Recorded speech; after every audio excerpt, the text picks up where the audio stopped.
Hey, how's it going? No one saw that. I don't think anyone saw that, literally. Oh gosh, hello. Yeah. It is a new backdrop. I'm at the store currently.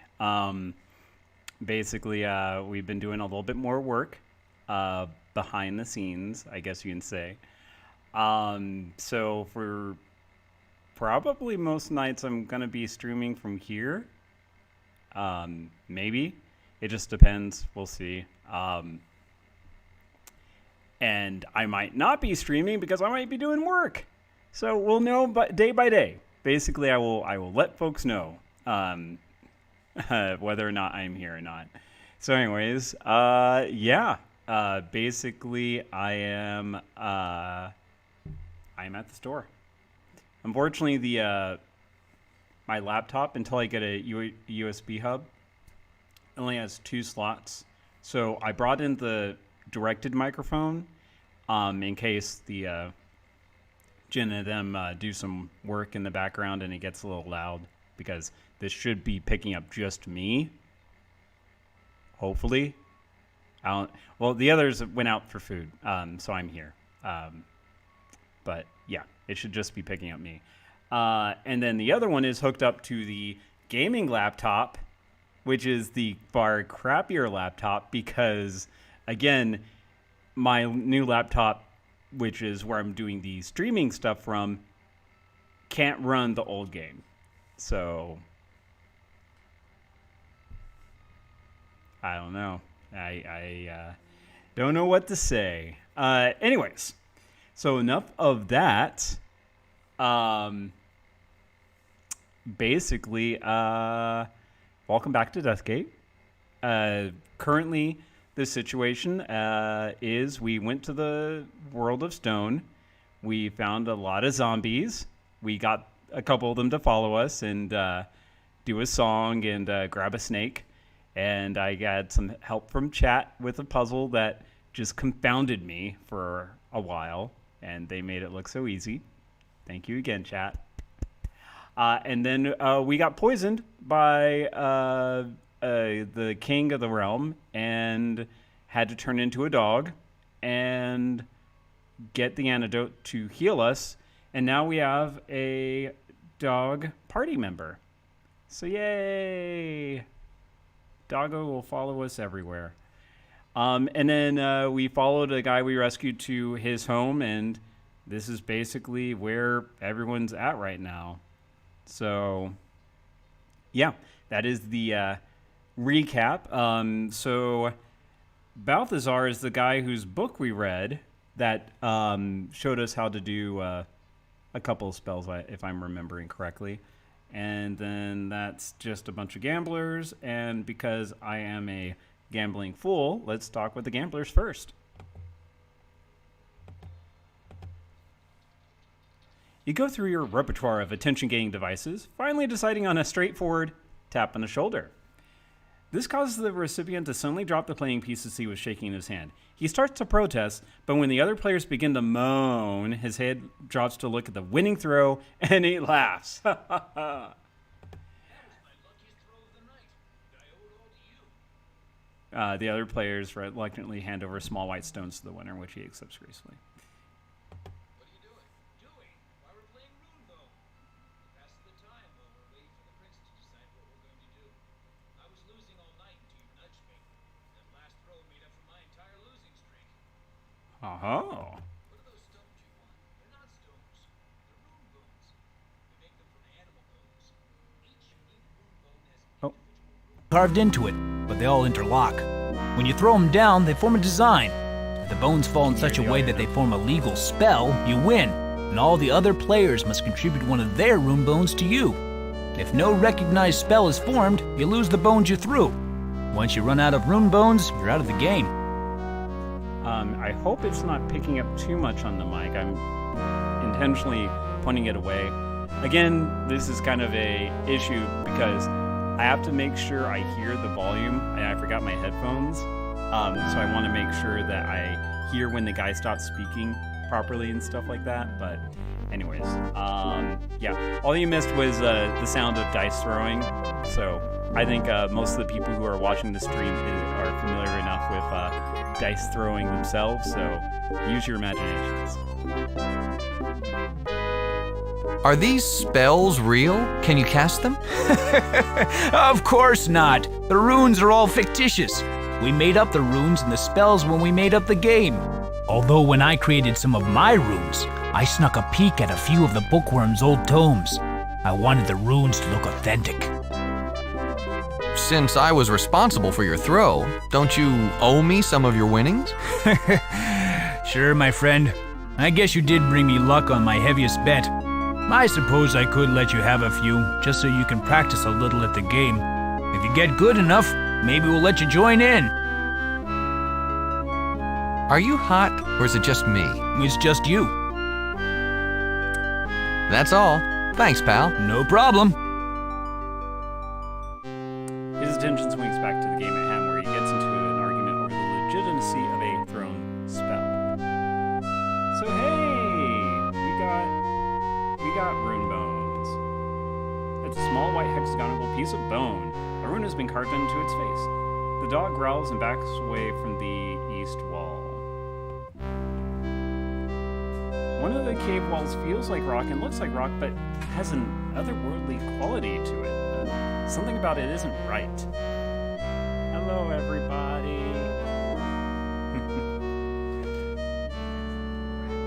I'll take it later. Thank you. Sorry, dog's barking. What's up, buddy? Something seems to be bothering the dog. His hackles are raised and he's growling. What's strange is that he seems to be taking offense to the bare wall to the east, which looks normal to you. The dog starts barking at the east wall. The other residents of the cave look at the dog and at you, trying to understand what's upsetting it. Come on, boy, calm down. Calm down. We're among friends here.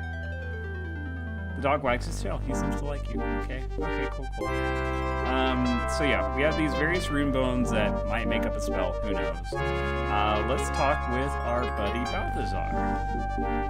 How can I help you?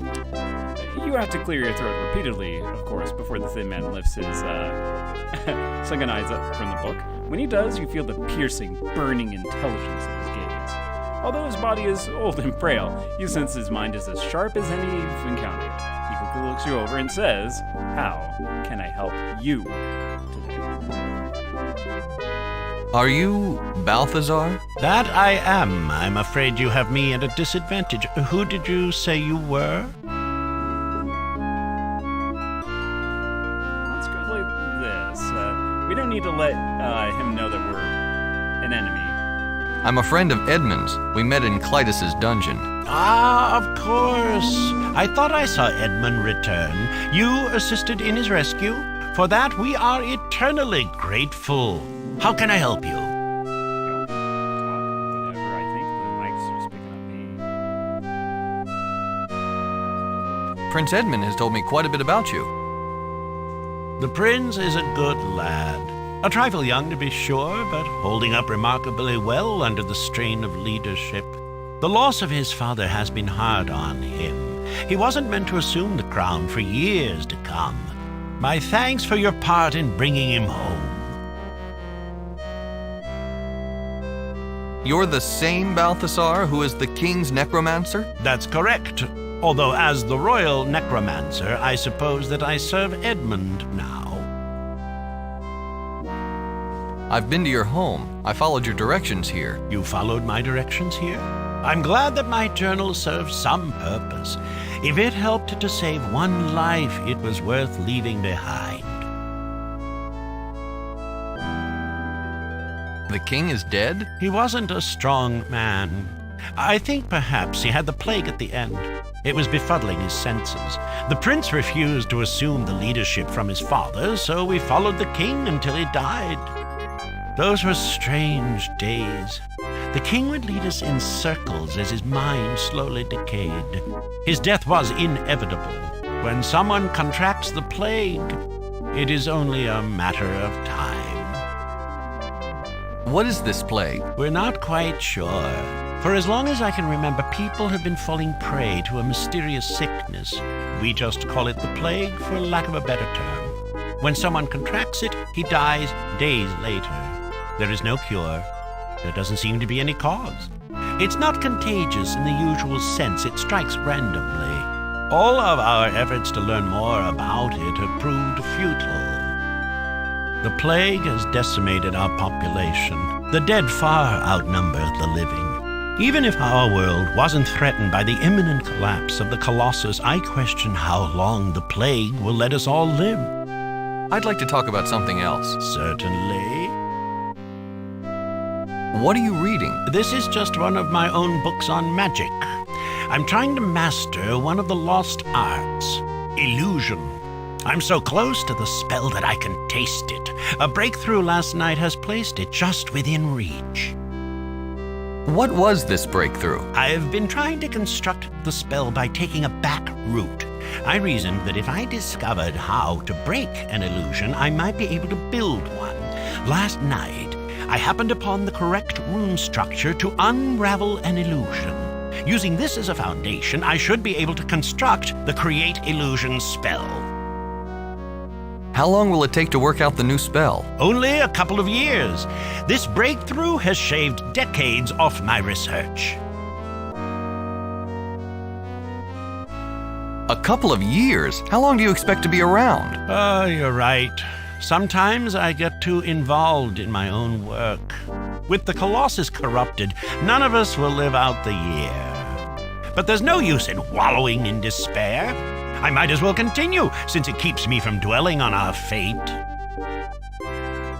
What exactly is an illusion? An illusion is a powerful spell speaking directly to the brain of higher life forms. The spell tricks the mind into viewing reality a certain way. An ancient adept at using the spell could create an illusionary cell around you. No bars or walls would actually exist, but your brain would tell you that they did. To make matters worse, it wouldn't matter if he told you that the cell was illusory. The spell convinces your senses, all of your senses, that the cell is there. Your hand wouldn't be able to pass through the bars, whether you believed in them or not. Like I said, the spell speaks directly to the brains of higher creatures. Lower animals like that dog following you around wouldn't be affected. But for the purposes of the ancient magi, that was enough. Do you see why it is so hard to identify an illusion? When all of your senses are telling you that something exists, there's no reason for doubt.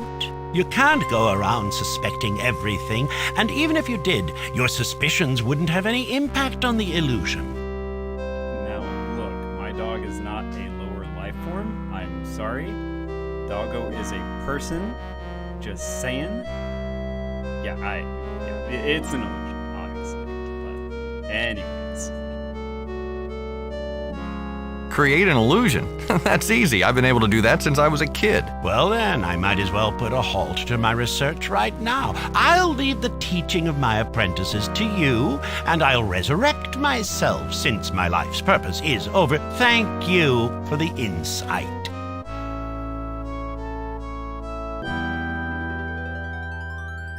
The dog continues to bark at the east while its ears press back against its head.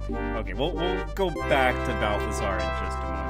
But so we do have a certain spell that lets us become dog. So let's become dog.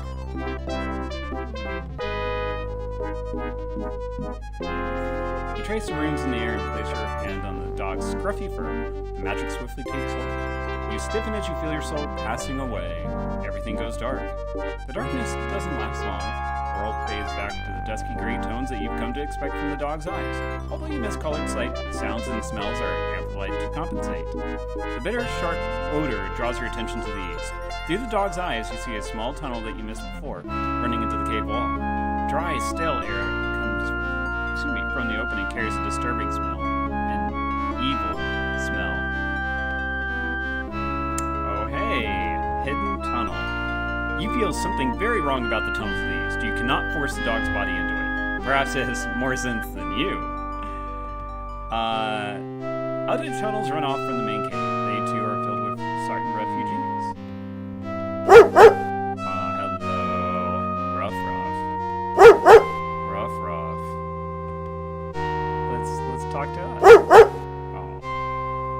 we go out the other way? Can we go the other way? Can we operate as dog? Aw, you can't pilot the ship while you're in the dog's body. Oh well. Go sail away. Alright. Well, got over to your comatose body, and let's go ahead and touch. You nuzzle your emotionless body. The contact sparks the transference of your soul. The familiar dizziness overwhelms you, and when you recover, you're back in your human body. Alright, let's talk. Yes, what is it now? You're just 1 foot out of the grave, aren't you? I'm more powerful than I might appear, my young friend. With age comes wisdom. What are those guys yelling about in the corner? They're playing Rune Bone. It's some type of gambling game, I believe, very popular with the working class. Since there's not much to do here, they play it constantly. It's very distracting. Have you noticed anything unusual about that cave wall to the east? Unusual? No, it's just a cave wall, one of many, actually. Why? What would you say if I told you that it was an illusion? I'd say, how can you possibly know that? Your brain can't distinguish reality from illusion. You are a higher life form, aren't you? That's just an assumption, mind you. I've looked at it through the dog's eyes and it's not there. What do you think that means? You mean you possessed the dog and he didn't see it? Yes, that would follow. The spell does not communicate with the lower life forms, and by possessing the body of such a form, you would bypass the magic of the illusion. You say it was the east wall. It's an illusion. Imagine. I've been sitting this close to an illusion every day, eager for a chance to test my unravel illusion spell. I'll try it now. Balthazar wanders over to the cave wall. He touches it, even pushes it with all his might. With a questioning look in your direction, he waves his hands about, tracing blue, glowing lines in the air. When he has finished the final rune, the spell floats into the wall. The rock flickers, then dissolves like so much mist. Beyond, you see a small crawlway stretching into darkness. It worked! It worked! This is exactly what my research needed.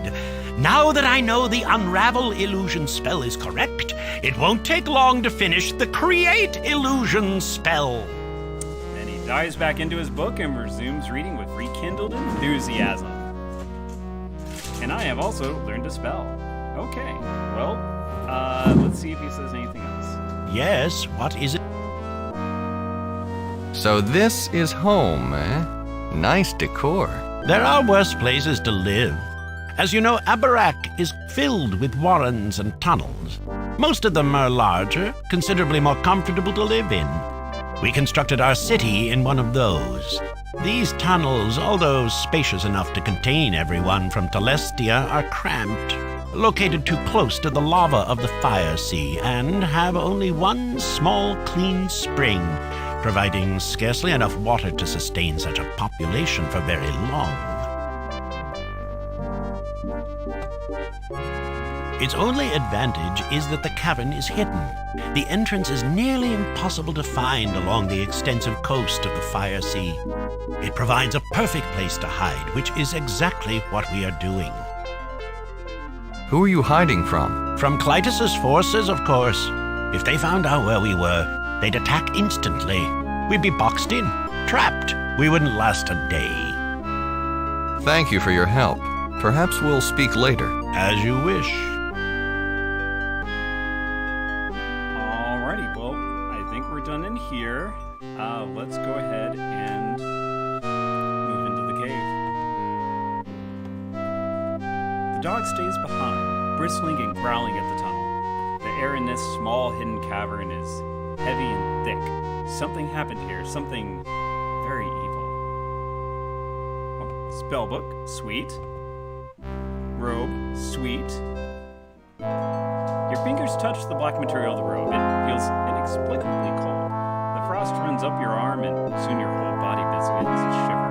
The rocks of the cave seem to take on a life all of their own. They whirl and twist and become something totally new. You realize that you're seeing a vision of an entirely different place.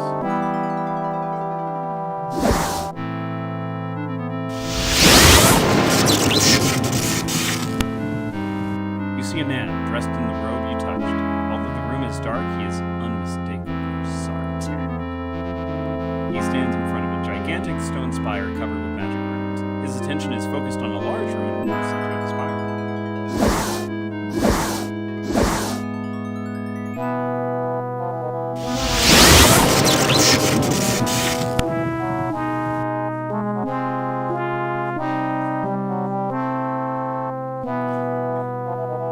The nervous dwarf stands nearby, watching this man cast spell after spell at the rune. The wizard curses, Humbug, and yells as the blue fire strikes the stone, but without effect.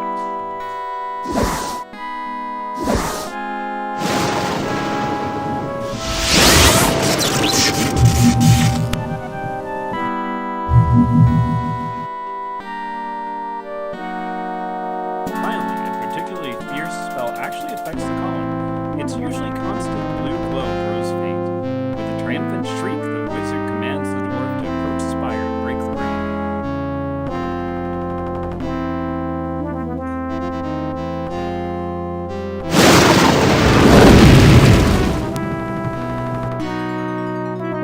The dwarf quakes with fear but remains steadfast.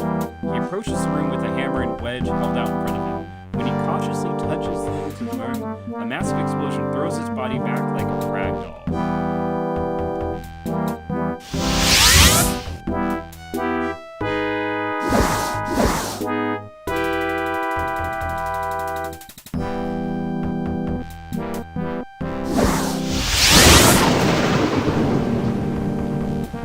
The man shrieks again, but in frustration. He curses the dwarf's limp body for its weakness. The strength of madness censors the wizard, and even while maintaining the spells that hold the spire's rune at bay, he simultaneously casts a mighty spell. Too quick to memorize, even though it was floating there for like a few seconds. Upon the dwarf's corpse. A misty image of the dwarf appears, floating over the body. Its expression is one of pain and terror. It's as if something has taken hold of it, in the manner of a rope wrapped around its foot, and is dragging it back into the corpse. When the spirit image has been totally subsumed by the body, the dwarf's eyes jerk open.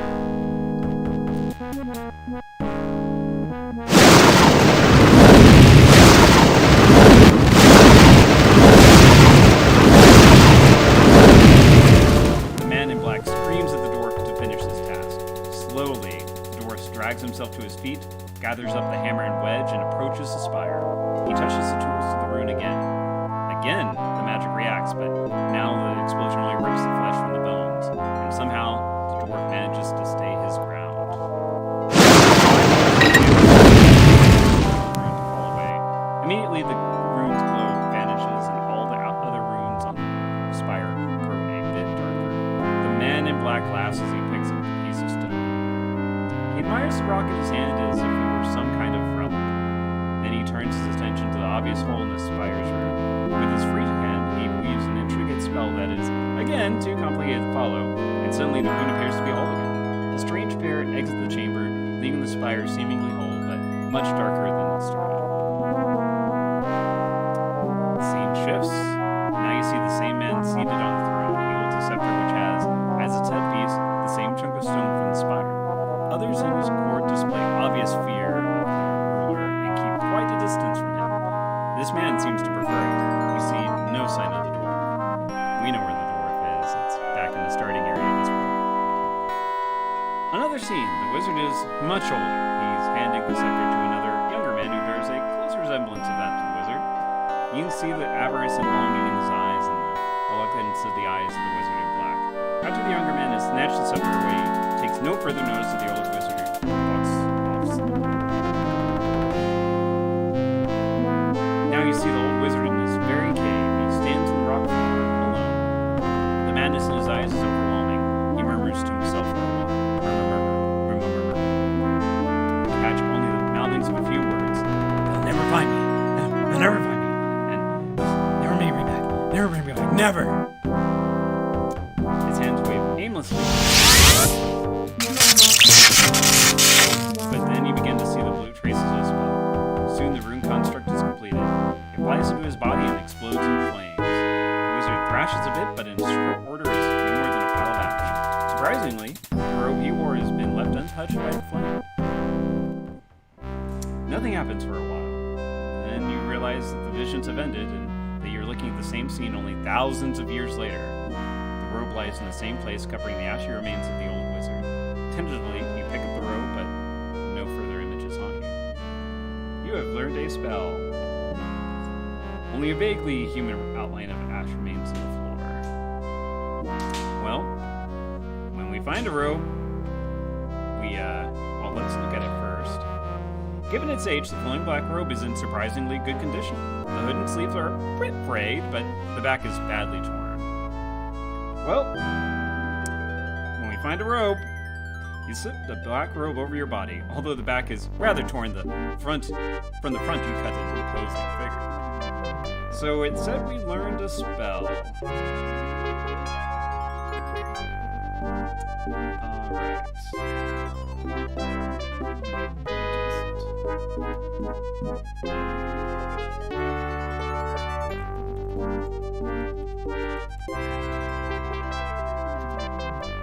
Alrighty, so the spell we learned, let's take a look at it. It is self-immolation.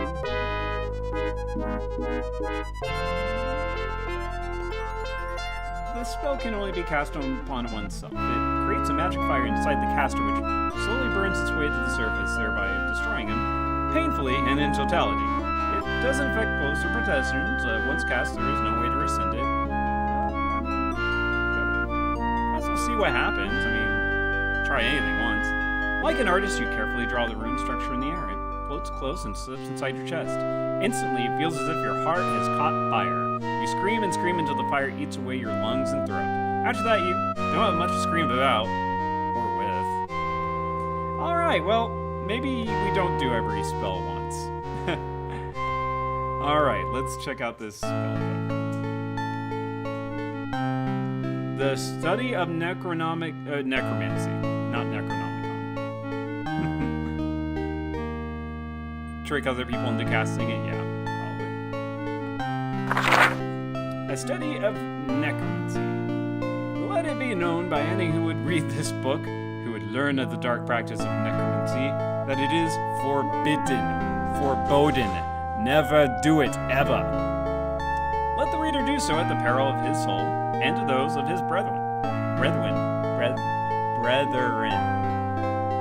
Got it. This tome is intended for information's sake only. He who disregards this warning and undertakes to practice this discipline has committed a crime against this race, and at this time a crime punishable by death by the order of the Sergeant High's Council. If this warning strikes you as too harsh, you are obviously not familiar with the after effects of this art. Simply put, for every person brought back from death, another of his race shall die untimely. This spell is tantamount to murder. Therefore, it is treated as such. Necromancy is literally death magic. It can be used to draw back the spirit of the dead and force it to inhabit the body as rightfully vacated. This does not bring the dead back to life. Indeed, the body loses its ability to feel and heal its wounds. Eventually, even the best-kept corpse will be useless. Countless accidents and daily wear will eventually exhaust its potential. And the spirit never quite grasps what has happened. It exists in a state of constant confusion. In its own mind, it is reliving its past. It replays events that it has experienced despite different environments and lack of other tools and props. Some lose contact with this world entirely and live only in their created reality of the past. But that is an extreme case. Most spirits can understand and communicate with the living. This is their only benefit. Resurrected corpses obey the living as well as they can, given their mental and physical limitations. In a situation where the living cannot function, at peril to life or health, a corpse can perform admirably. Again, don't do it though. Don't do what I'm saying. I'm just letting you know, for information's sake. FYI. Necromancy was discovered by accident. A failed experience to uncover the soul's destination after death unexpectedly provided the basis for resurrection. Oh. I don't know why that happened.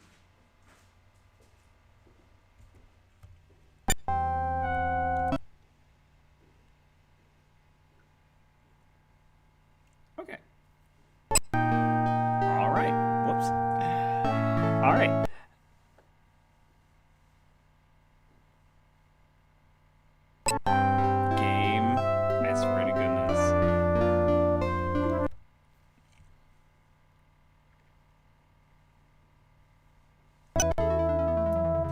Yes, basically you disrupt reality when you mess with necromancy. The game is literally showing me what will happen to your sense of reality when you mess around with the necros. Alright, necromancy was discovered by accident. A failed experiment to cover the soul's destination after death and unexpectedly provided the basis for resurrection. No one understands precisely what the spell does. The spell's results are understood. But where are we drawing the spirit from? What are we just consigning it to? Why does another person have to die? And why only from the same race? These questions will have to remain unanswered as all experiments involving the use of the spell have been prohibited. And by the way, again, don't ever do this. This is forbidden. Never, ever, ever do this. So this is how you do it, by the way. Ta-da! Again, never do this. This text should serve only to remind that the practice of necromancy has been condemned. By forgetting the art and its consequences, we risk that future generations will unwittingly follow our footsteps, rediscover the discipline, and repeat our mistakes. Look upon this text as knowledge, pure and simple. Knowledge never kills or destroys except in the hands of those who misuse it. Just don't do it. Don't do it. Don't do necros, kids, okay? Don't do necros. Well, I think we got an answer to that plague problem you all were having. Uh-oh, can I leave now?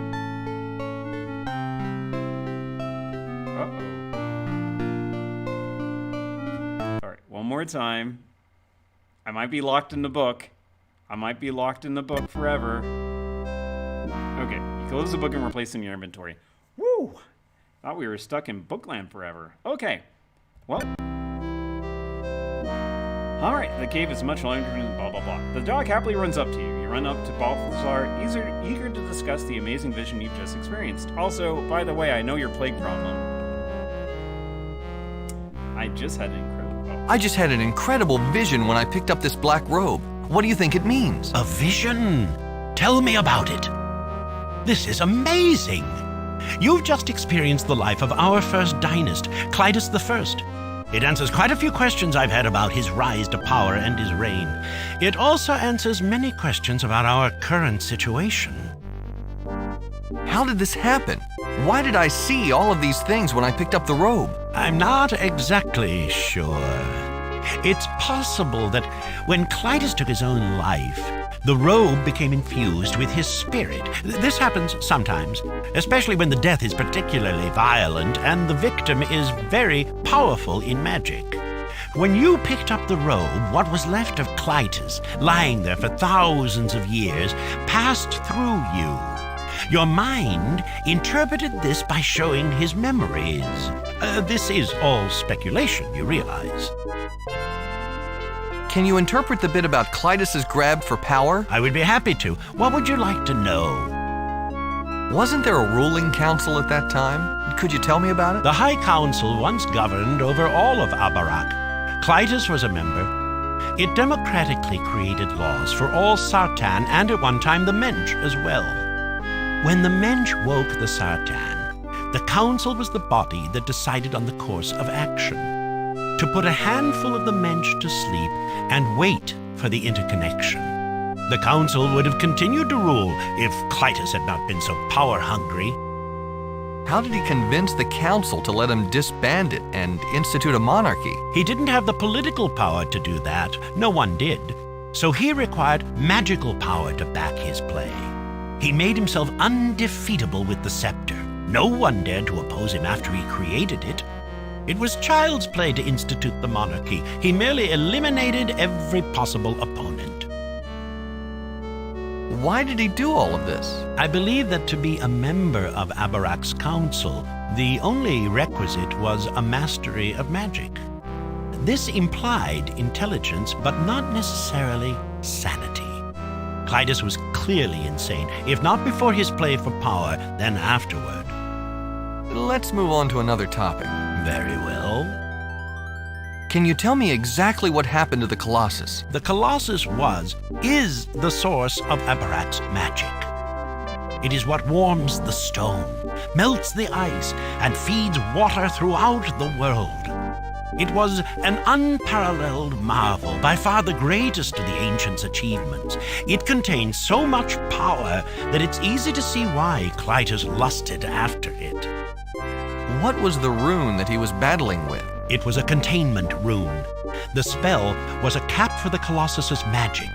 It sealed the spells inside to keep the magic from flowing out, so that the Colossus would last forever. What happened when he finally subdued it? Over a period of several months, Clytus wove an intricate set of spells that temporarily weakened the containment rune. When the structure had drained the rune of enough power, he had his dwarf servant carve a chunk of the rune away. It was a central line of the rune. Without it, the symbol was meaningless and therefore powerless. The Colossus's magic began to drain away. What did he do by removing a chunk of the rune? It was much like taking a chunk of flesh from your body. The magic sealed inside of the Colossus started to leak out, like blood from a vital wound. Why did he do this when it would eventually destroy this world? Didn't he think ahead? It's true that eventually the Colossus would lose enough power to cease supporting Abarak. I'm sure Clytus must have known this. It's possible that Clytus was counting on the interconnection. He must have reasoned that thousands of years would pass before it would actually make a difference. Long before that, the interconnection would occur, and Abarak would survive on the energies provided from it. On that, I'm a little unclear as well. The interconnection is a little mystical to me, but it's obvious that the ancients believed in it. Perhaps they shouldn't have. Thousands of years have passed and no interconnection has taken place. The Colossus is failing and it's taking our world with it. What did he do at the end, before he left it? Clytus was intelligent. He knew that people would see the Colossus with a huge chunk missing from the containment rune and realize something was amiss, so he placed an illusion upon it. Now the Colossus looks normal, even feels normal. But the hole is still there, the rune is still broken, and magic continues to flow. Can the Colossus be fixed? That's an interesting question. I suppose it could. If the rune were reconnected, it would begin to function again. The spell would hold in the magic as it is supposed to. I don't know if the Colossus has enough magic left at this point to support Abarak anymore, but at least it wouldn't lose anymore. The original fragment, if it were replaced, would do this. Actually, it wouldn't have to be the original fragment. Anything that had the missing line that fit into the hole would reconnect the rune. The complete rune is the important element, not the composition of the rock. If something with the fragment shape were placed inside the hole, the containment rune would reactivate. Enough about this subject. Very well. What's the deal with the dwarf? The dwarf was Clytus's personal servant. He worshipped Clytus, very like a well-trained dog. I believe that's how Clytus saw him as well, not much more than an animal. Why did Clytus bring him along? Clytus needed someone else to break the rune. It required all of his concentration and effort merely to subdue it. While he focused on weakening the rune, he had the dwarf run in and carve out the chunk. What did he do while Clytus battled the rune? He just waited to be of service. Every day, he walked with Clytus through the catacombs to the Colossus and waited. If you count the amount of times he wandered in and out of the catacombs with nothing to do, that dwarf must have known it like the back of his hand. You couldn't get much more dedicated. What happened to him when he tried it the first time? Even weakened, the rune's magic was strong. Clytus should have known better than to send a mensch to cut the rune. It killed him instantly. I believe that this is where Clytus finally went mad. He was so close to his goal, and his plans were about to be foiled by a lowly mensch. In desperation, he resurrected the dwarf, knowing that the result would be much more resistant to damage than the dwarf's original body.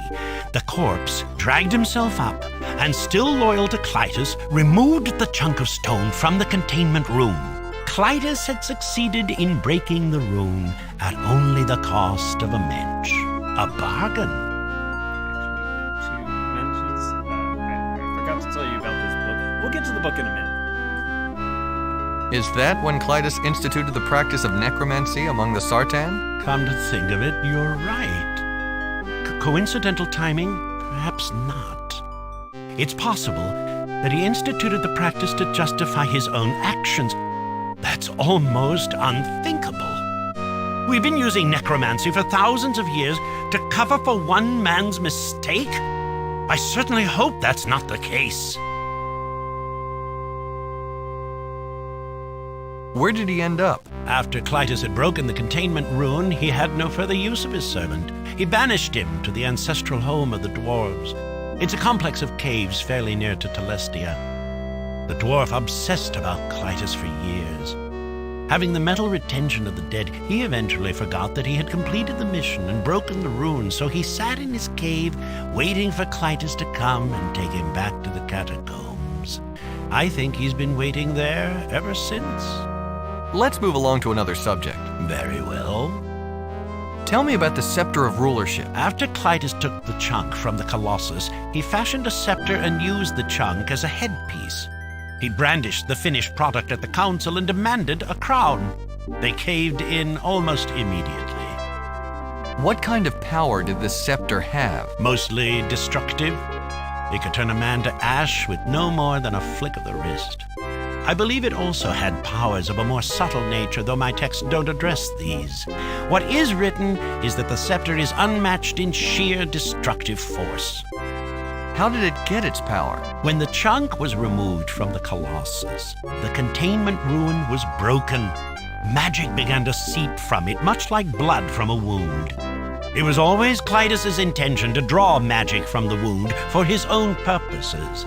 He found that he could focus this power through the piece of the Colossus that he possessed. That is why he fashioned the scepter, using the fragment as the headpiece. It's his little infinity gauntlet on his dash. Why did the council cave in? Wasn't it filled with master wizards? Clytus was drawing upon the magic of the Colossus. Nothing could withstand that. Where the other wizards had to weave the rune construct slowly into the air and pull the possibilities of their spells into this reality, Clytus could just disintegrate them with the wave of his hand. Before any organized resistance could be brought to bear, Clytus had eliminated any council member powerful or stubborn enough to oppose him. The others fell into line like cattle. Is there any way to counter the scepter? That's like asking if there is any way to defeat the Colossus. In a sense, it is the same thing. The scepter draws upon the Colossus's power. It cannot be overcome. Although it wouldn't be necessary to overcome the scepter if it were rendered useless. This is just a wild thought. But the scepter focuses the power of the Colossus that is leaking from the broken containment rune. If the rune were completed and the containment spell resumed working, the scepter couldn't draw upon the magic. It would be useless. All of this speculation is worthless as well. You can't render the scepter useless without completing the containment rune. You can't complete the rune without replacing the headpiece inside the Colossus, and you can't get the headpiece without rendering the scepter useless. A vicious circle. Just like so many other cycles, you need this many years of experience to start this job at an entry level. Where is the scepter now? When Clytus grew too old to rule, he placed the scepter in the hands of his eldest son, Clytus II, and disappeared. The line is continued unbroken until this day. Clytus XIV now holds the scepter and rules Abarak. I would guess that he has it within his palace. Let's talk about something else. Very well. Can you explain why Clytus ran away at the end? I have a theory. After he passed the scepter on to his son, it was only a matter of time until he passed away, either naturally or at the hands of one of his many enemies. He decided to come here, to a secret cave where he could hide forever. Clytus entered and decided upon a small chamber for his final resting place. he cast an illusion spell upon the entrance in order to keep everyone out. Even if someone found these caverns, they wouldn't penetrate his inner sanctum. He had reasons to want not to be discovered. Oh, there's a big one I'm going to show you in a minute. At the very end, he cast a self-immolation spell. This is surprising, but not totally unexplainable. I believe that Clytus actually feared resurrection more than death itself. By destroying his remains, even before he was dead, he assured himself that he would never be raised. That's why you found a pile of ashes inside his robes, which were fairly intact. The self-immolation spell destroys the body of the caster, but nothing else. It appears that Clytus wanted to minimize the chances of anyone finding and raising him, but even so, his actions seem extreme. His remains were completely destroyed. Why did he bother hiding in these forsaken caves guarded by an illusion spell? I wonder if he was hiding anything else. I found a book lying alongside of Clytus. It claims that necromancy is forbidden, and that for every person raised, another shall die untimely. That is the final answer, the one I have been dreading my entire life. Necromancy is forbidden. Of course. You say that for every person brought back, another dies untimely? This is what we have termed the plague. We have unwittingly been killing ourselves for centuries, and we have done so at the command of a long-dead maniac. How could we have been so blind? Yep, that's kind of a big deal. That's why all those people died in the very beginning. They were basically killed because the guys on Abric kept casting resurrection. Same thing happened on the other planet, Brian. And that's all because of here. Big oof. Also, let's just do an F times start. There we go. We have to change. We have to put things right. I shall stop the practice of necromancy with my people, but it's only a start. We have to overthrow Clytus. We have to tell everyone. Do you know how I could get to the Colossus? The Colossus is located in the middle of the catacombs in the foundation of Clytus's palace. It's said that only the descendants of Clytus I are shown the way through. No one else is allowed in. Even if you were able to sneak back into the palace, I can't imagine how you would find your way to the center of that maze. Besides Clytus, there's no one living who can show you. Underline the living part. Underline all the outsides. We're going back to the beginning. That's all I need to know. As you wish. All right, Doggo, let's go. We're finding another party member.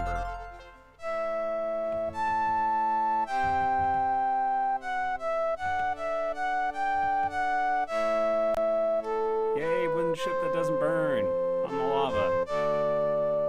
All right. Grab the snake and hold him Side by fast. side. Don't let him go. I guess this is Grab him quick or you there's won't worse ways to last. spend eternity. You're I feel a too little bit slow. bad for the snake. I might just let the snake go later. Grab. All right, buddy. Need to wait before we do that. Grab the snake. There's something else that the guy mentioned. I'll be right back, buddy. The dog jumps up. It has no luck at climbing the rope. Oh, you tried. So this headpiece.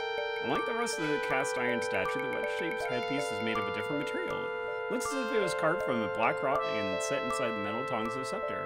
On the flat end is a single graven line.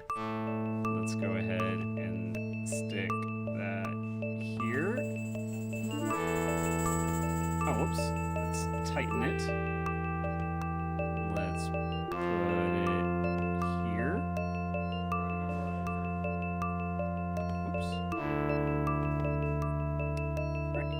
of the vise in between the tongs holding the headpiece in place. It's a snug fit. Let's loosen it. You twist the screw and slowly the tongs of the scepter begin to wrench apart. After quite a while of intense effort, the stone headpiece falls from the tongs' clutches to the metal platform below. And let's yoink that. And yeah, sweet, we got it. Can we get the vise back? You can't make the vice screw turn, wedged as it is between the tongs of the scepter. I don't think we can take it back. It's stuck. Alright, that's fine. Back down. Alright, dog happily runs back to you. Yay, let's go. Alright. Hello, friend. Since we're wearing the robe. My Lord Clytus, I knew you would return. I have been faithful. As you asked, I spoke to no one about you. I have waited for you to take me back to the Colossus so that we can complete what we started. Take me with you, my lord, please. Take me with you. Do you know the way through the catacombs? Of course I do. A dwarf never forgets his way, especially through underground tunnels. I could find my way to the Colossus blindfolded. I certainly hope so. Your eyes are so weak that you might as well be wearing a blindfold. My eyes are fine. It's just that the world has grown a bit blurry lately. You look like hell. Are you sure you can walk? I'm not gonna carry you. These legs will carry me as far as you wish to go. My devotion to my lord will buoy me. Did you make that statue in the clock tower? Is that supposed to look like me? A statue? A statue? I carve statues of you all the time in your service. You said that it pleased you. I hope I haven't done anything to make you angry. I might have made a statue when I first came here. I can't remember. Forgive me, my lord. It's all so foggy. What about the scepter it holds? Is it an exact replica of the original? You spoke about a scepter. Every time we entered the catacombs, you said that you would make a scepter that held the fragment of the Colossus. We haven't taken the fragment yet. How could I have duplicated a scepter that doesn't yet exist? Take me to the catacombs, my lord, and we will extract the fragment you need to make the scepter. I ask only to serve you. You sat here for thousands of years waiting for me? I've waited ever since you sent me here. I knew you would return to take me away. I always knew. Of course. Come with me now. We shall go there immediately. Yes, my lord. Of course, my lord. Let us go. I'm ready.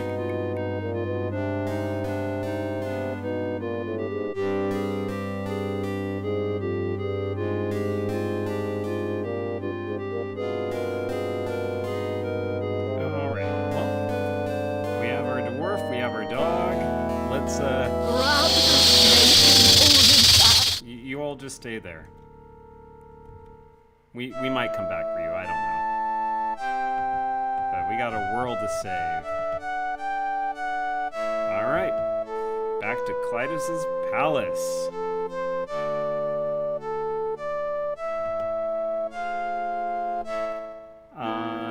Can I go up to the front gates? Let's see. Nothing could convince you to go knocking on Clytus's front door again. Once was enough. Fair enough. Alright. So let's, I thought you might be coming back here, and you might need me.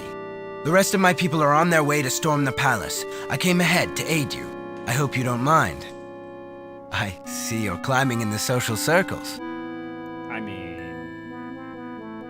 I got a dog, so yeah, I'm on the top, baby. Alright, well, let's go The through. Colossus! Break the rune! Break the rune! My lord commands me! Okay, well, I guess we're charging ahead. The door slams shut behind him, catching his rotted shirt in the door jamb and tearing a piece of the cloth off. His footsteps echo as he runs deep into the maze. The door screams appear to have alerted the guards at the top of the stairs. You hear some questioning grunts and loud stomping. All right. Well, let's go tally-ho with the guards. Let's show them a spell, self-immolation. Just do this in reverse, guys. An angry party of guards is gathering at the top of the stairs, and it's not really a good idea to crash it. Fine. Actually, wait a second. I'm gonna do one quick thing. Whoops. Oh well. Hopefully we don't get stuck in one of those points.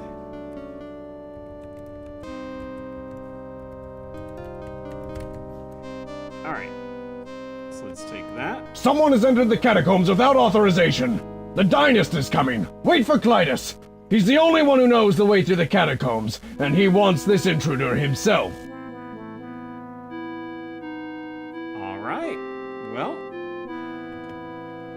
Doggo, you hold the cloth in front of the dog. He sniffs at it, then lowers his keen nose to the ground. His ears perk up, and he points to the north. All right.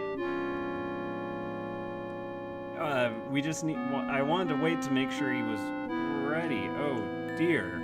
A group of armed men come pouring down the stairway. They catch you flat-footed, roughly grab you, and throw you against the wall. This knocks the air from your chest. And by the time you recover, you notice that you're staring right into the eyes of Clytus. Patron, I knew you would be trouble. I should have killed you when I first had the chance. It seems that I have been far too generous lately. I'll have to rectify that. Zartan lifts his scepter. The headpiece glows in intense red, then explodes in bright light. Fire rips through your body, leaving no more than a fine dust. Okay, fine, we won't wait. We'll rush. Like fools. You heave the door open and wander into the dark tunnels beyond. You're in a dimly lit chamber within an ancient catacomb. Catacombs, okay. The dog sniffs a bit, then points to the north. We've got the stinking rebel trapped now. Only Clytus knows the way through the catacombs. He'll be here in a second to track that lowlife down and kill him. You hear me, rebel? You're going to die! We can barely hear you because we know our way through here. Alright, so north. Then north. Your commotion towards the beginning of the catacombs. Caius is yelling at the guards to stay back and watch the entrance while your entrance take care of the problem. You assume that means you. Alright, well, west is the only way we can go, so west. South, west, north, north. A lot of these are one-way things, but okay.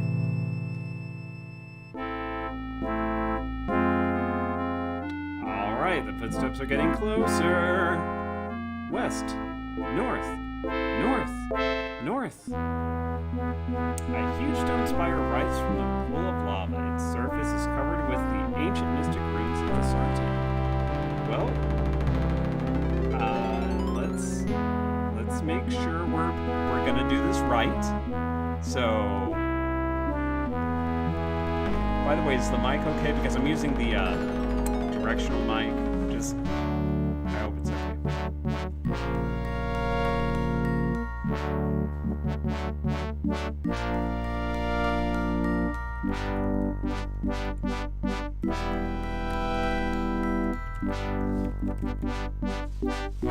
Boo. Fine. We are the rune fixers that no one called for. Let's go ahead and grab this steel piece though, because again, that's our #1 mission. Alright, and then next, I mean, we could, okay, first off, Edmund, what are you here doing? Okay, fine. We'll undo that. Alright, so let's do magic on the rune, unravel this illusion. As you trace the runes in the air, you start to sense the wrongness of the Colossus. The crux of its magic, the containment rune, was broken and then covered up with an illusion. Your spell carefully unties the deception until the illusion completely unravels and falls away. What remains is a hole in the center of the containment rune where an important line should be. Without this line to complete the rune, it is powerless and has been ever since the piece of the Colossus was removed.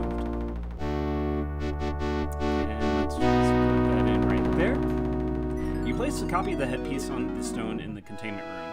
It slips inside smoothly and firmly. The lines carved on top of the headpiece connect with the remainder of this rune and complete the spell. Immediately, the rune begins to glow. It isn't very bright, but you sense that the spell is working. The Colossus' magic is being held inside this spire. None is leaking out as it did before. Patron, I knew you would be trouble. I should have killed you when I first had the chance. And the young prince as well. It seems that I have been far too generous lately. I'll have to rectify that. The sergeant lifts his scepter and holds it dramatically in front of his body, but nothing happens. He tries it a few more times, staring in disbelief. The prince laughs, draws his sword, and pounces on the confused dynast.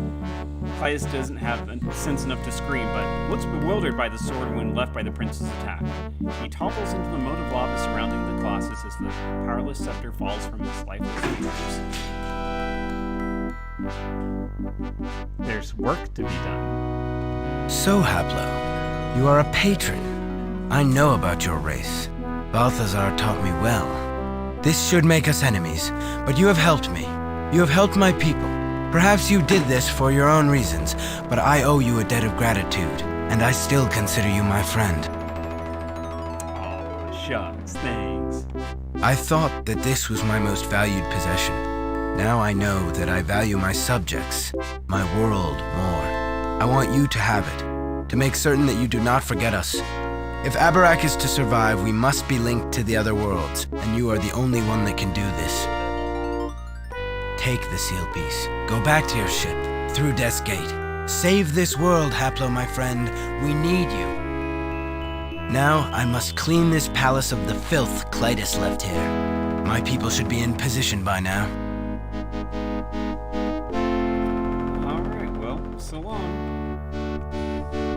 A large rune in the center of the stone spire is the focus of many spells cast upon it. This symbol is the spell that contains the magic inside the Colossus. It keeps the Colossus' magic from leaking out. Since the hole has been filled by your copy of the original, the rune is complete and functional. The Colossus rises from a round pool of lava in the middle of the room. The stone spire is covered by sartan runes, too complicated to follow. One large rune in the center attracts your eyes. Excuse me. The runes are faint, but steady. The Colossus is no longer losing its magic, but too much damage has already been done. Well, what is this altar about? An empty altar is set into the north wall. Like the Colossus also found in this chamber, it was undoubtedly created when the world was formed thousands of years ago. Well, I guess we're done here. You wander back through the catacombs to the entrance. You're in one of many passages that run through the palace's foundation. The stairway leads up to the more populated areas. Can we go up? You hear a skirmish at the top of the stairs. The prince's men are clearing the palace of Clytus' entrenched forces. You decide that it's better to avoid those conflicts. Alright. Well, so long, tortured chamber. So long, Clytus' castle. So long, everything else. Yep, not going back. Alright. The Prince's Pendant is a miniature replica of the entire world seal. It has the naming runes for all 4 realms and the Nexus. Well, as much as I would love to keep wearing it, that's not our shtick. We're not a dark evil wizard. We're nice. We're nice, Haplo. And with that, we have the last rune for the 4th world. Let's just do a little rune transfer to get it on there. And bada bing, bada boochka.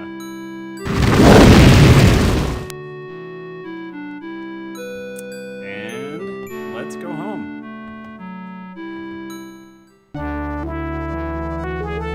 Doggo, you'll get to see home, my people. They're nice. Well, okay, presumably they're nice. We've only talked with one patron so far.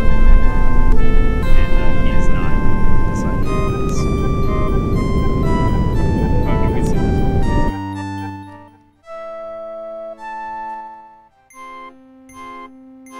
Alright, buddy.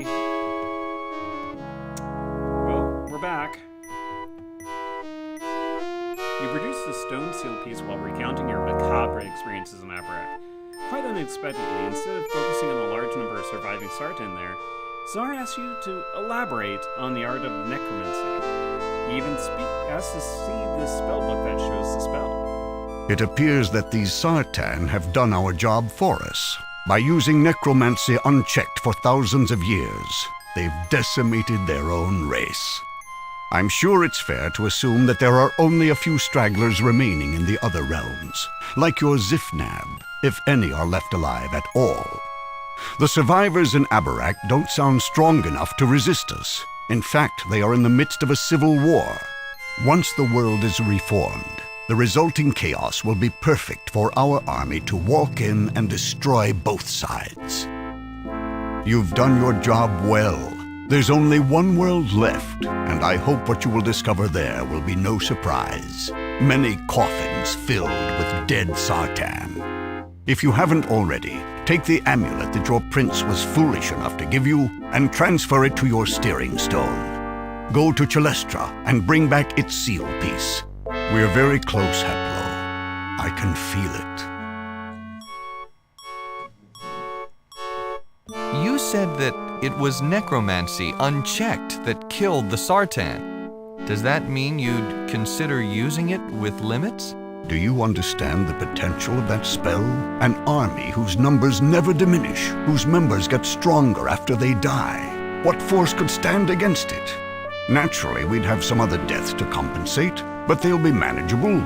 After a few skirmishes, the mere threat of our army would be enough to enjoin surrender. Then we wouldn't need to use the spell anymore. Until that happens, there are always losses in war. Did you see the part that someone else dies as well? We're doubling our losses. Yeah, like L.A. Noire. I'm going to choose the doubt option. I am doubting you, good sir. Prince Edmund placed his faith in me to save his world. That's why he gave me the amulet. This is from the race that consigned you to an eternity of torment, and he asks you for help. Are you seriously considering his plea? Look at his situation. His people squabble among themselves like mensch. Even now, they are in the throes of a civil war. Naturally, he wants you to help him. You represent the greatest threat his kind has ever known. He must not have realized what his amulet would mean to us, but it is our responsibility to take advantage of it. You don't just represent yourself. You are the vanguard for our entire race. Don't let your emotions get in the way of your mission. I'd hate to have to cut it short. Look deep inside yourself. You'll find that you are a patron. You were whelped by the labyrinthine fires of hate. Hate for the accursed Sartan that put you there. I can trust you, Haplo, because you are a reflection of me. You are my son, as all patrons are my children. Have you learned anything new about the 6 Sartan devils that you were researching? It happens that I'm very close to finishing my research. I have linked 4 of the devils to the spells that they were responsible for, and the other 2 aren't long in coming. Unfortunately, one of those 2 created the Reformation spell, so I cannot stop now. That's the spell I really need. The ones I uncovered, the original Sundering, something called the Interconnection, etc., are useless to me. But as I said, I'm very close. The Sartan keep talking about the interconnection thing, but we haven't really seen much about this Reformation one yet. Anyways. That's enough for right now. Very well. We're having some disagreements with our mentor. You know, as is wont to happen when your protege goes out to the world and sees it with their own eyes and stuff like that. I'm sure things are going to be fine between us, though. I mean, yeah, sure. Well, off to the last world.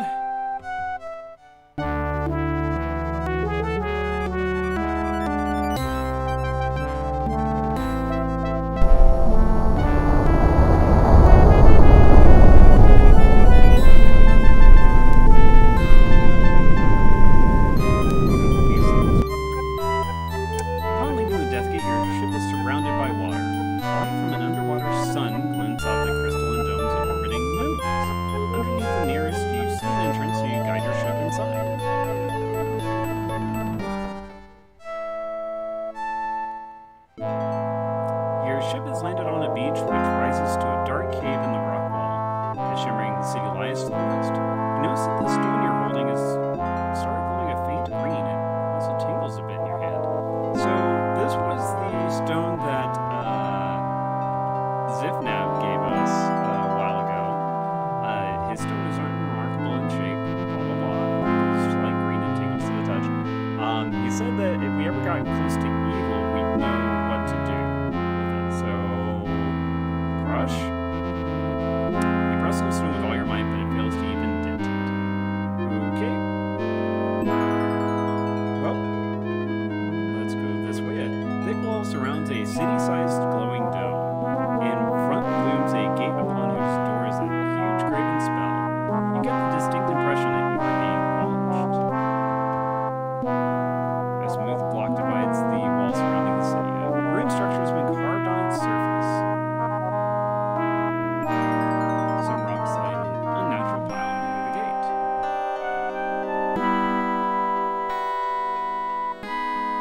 Oh. You carefully place Zipnab's stone on top of the rock pile. As you set it down, the glow fades a bit. You don't dare take your eyes off it because if the glow left entirely, the stone would look like every other rock in that pile. To keep from losing your favorite stone, you snatch it from the pile. Okay, fair enough. Alright. Yeah, it's old rotted cloth. You know what? Let's wear this symbol of peace. Yes, we're here for peace. You recognize Balthazar's spell from the book. It is a warding spell designed to keep out foreign magic. Fortunately, also it keeps everything else out, including you.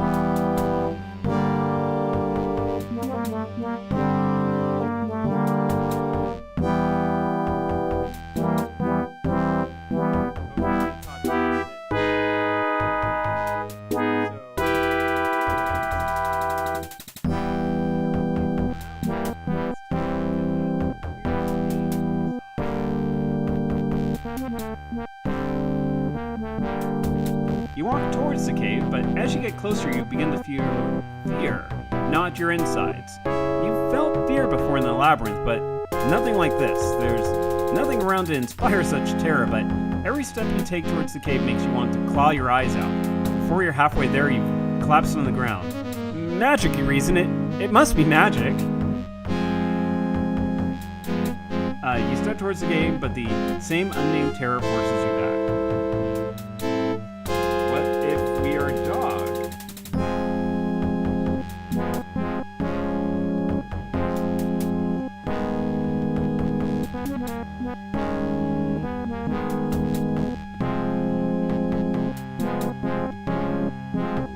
Nope. Nope. Nope. Okay. Well, so yeah. So, if we go back to this book, actually, we don't even need to do that. That's part of a spell that we have learned.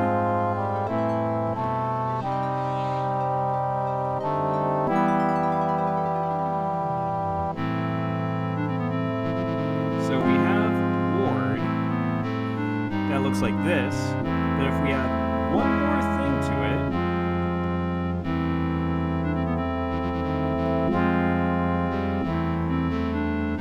oh no, it wasn't that. It was what was it? Possession. I think that's it.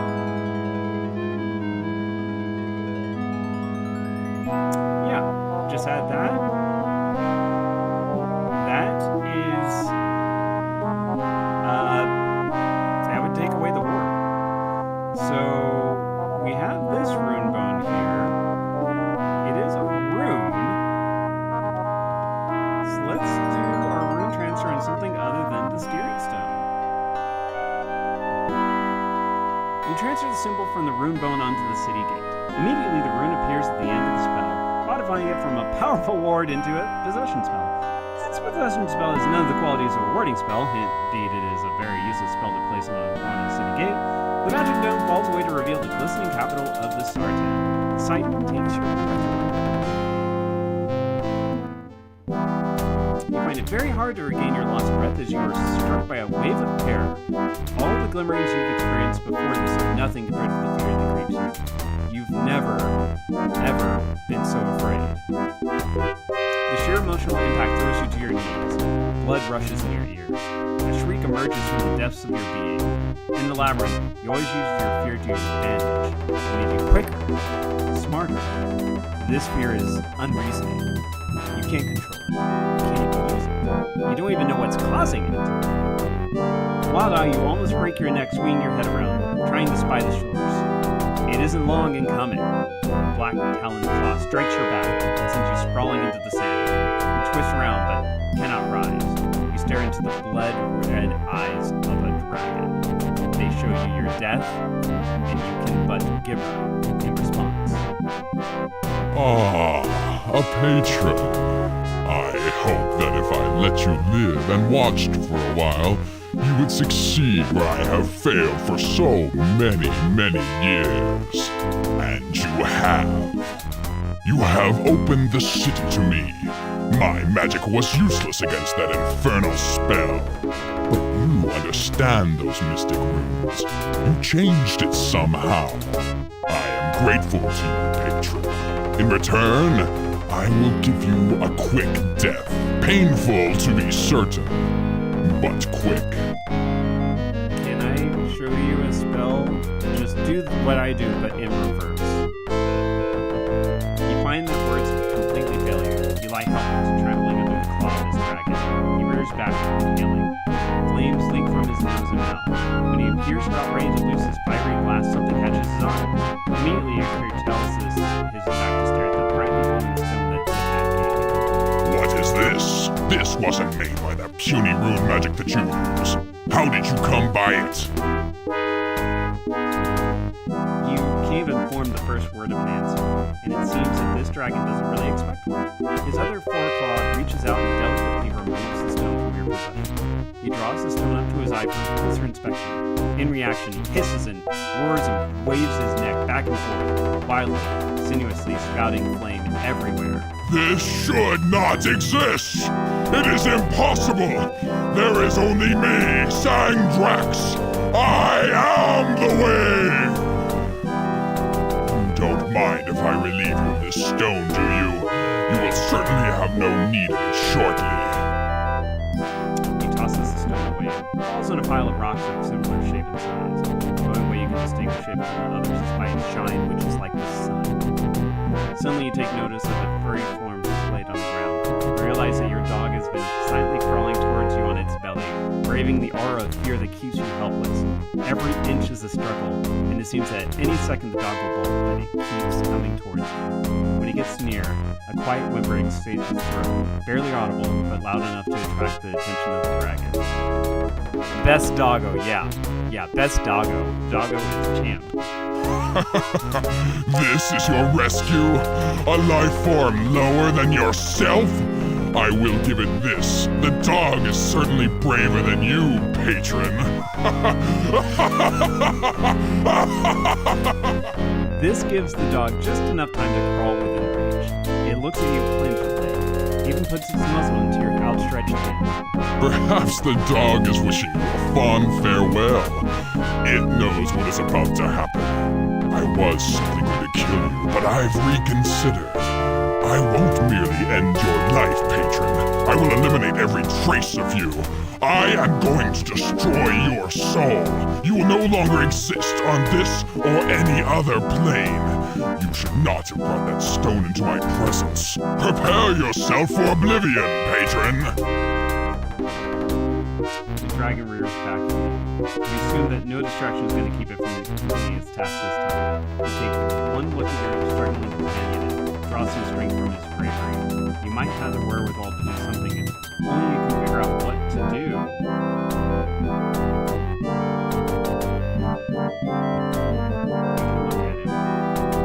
Look at him. He looks like a distorted reflection of Zipman's dragon.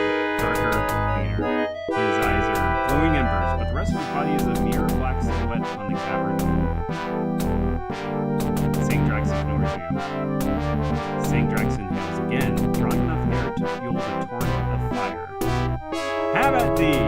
You lash out the dragon with your trusty rusty shear. 0 for 5 with attacking with the shear so far, by the way. Sangdrax doesn't bother to defend himself, but the wind from his laughter blows you back just the same. The dragon's red eyes burn into you. You sense that he is giving you one moment to consider your fate. Run to the city.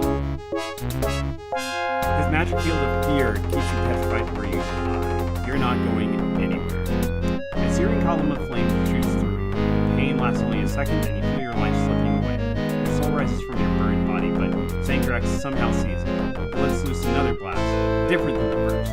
This one touches the substance of your spirit and rips it apart. All that remains of you evaporates into Sangdrax's laugh.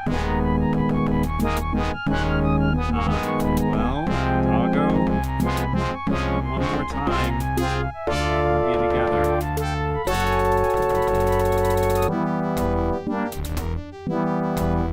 Trace the runes in the air and place your hand on the dog's throat for matches with it. Your soul flies into the dog's body. Just as Sangdrax lets loose the blast of fire, the dog's reflexes leap you away, keeping you from harm. This doesn't take her body, though. The flaming column burns a hole clear through its chest. You can actually see the glowing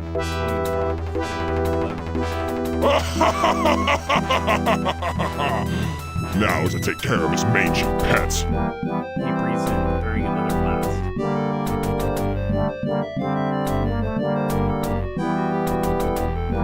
Some rocks lie in the natural pile near you. The dragon's second torrent of fire totally obliterates the dog in yours. Okay, let's not do that. Let's run this way. The bulk of the dragon blocks your escape. Okay. You bolt into the city, narrowly missing the dragon's second torrent of flame. Scared almost out of your mind, you dart into the cluster of buildings. You pad into narrow alleyways and twisted side streets. Soon, when you feel like you might have lost the dragon, you wander into an open building. Rope figures are filling the seats around you. They all move slowly, yawning as if just awakened. A man in front notices you and approaches.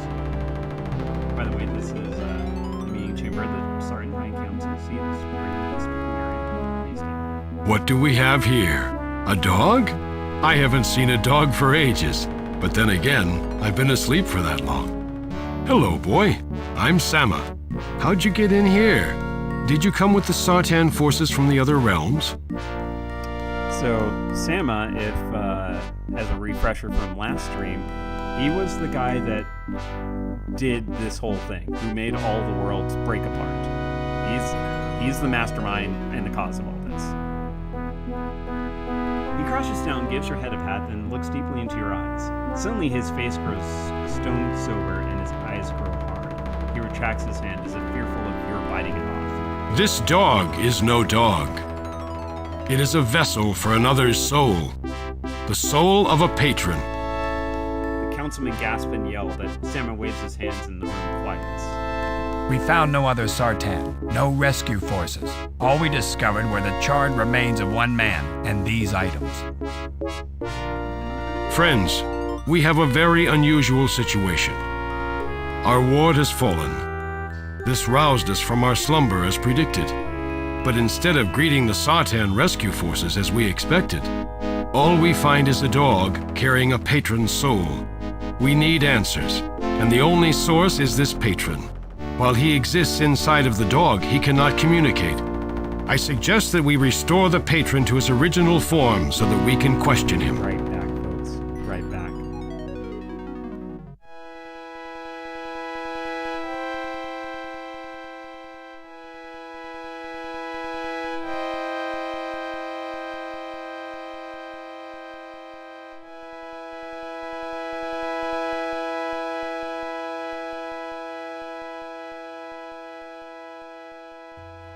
Thank you, Jenna.